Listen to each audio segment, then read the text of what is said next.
On a traversé l'Europe en train. Nous, c'est Romane, Marjorie, Audrey et Amélie. Et on t'emmène avec nous pour un workshop en Norvège. Viens, on te montre. Tout d'abord, on t'apprend rien. L'avion, ça pollue. Genre, beaucoup.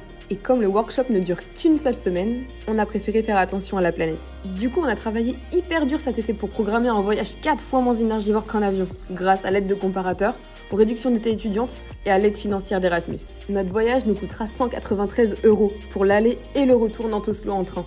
Allez, c'est parti! Il est 5h à Nantes, direction Paris, en TGV. Un petit big up à la lampe de Yona Vautrin. À Paris, changement pour l'Eurostar en direction de notre future correspondance, Düsseldorf. Le train, c'est pratique, il y a des prises, de la wifi, alors on sort les ordi pour bosser et puis... Oh là, oui, on a dormi un peu. Bref, retournons à Düsseldorf, où nous avons pris un brunch bien mérité. À la pause, on cherche le quai du nouveau train, direction Hambourg pour 3 heures. Là, on montre qu'on est studieuse. À Hambourg, on fait la découverte du nouveau train. On teste pour la première fois le train de nuit. Dans 11 heures, nous serons à Stockholm. Et parce que prendre le train, c'est aussi choisir son itinéraire, on vous emmène avec nous en balade à Stockholm.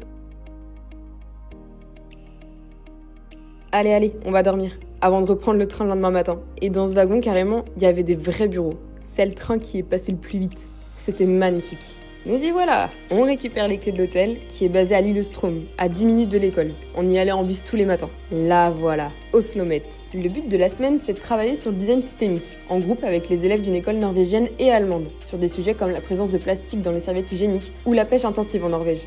Et quand nous ne sommes pas en cours, nos hôtes nous réservent de belles activités surprises dans la capitale.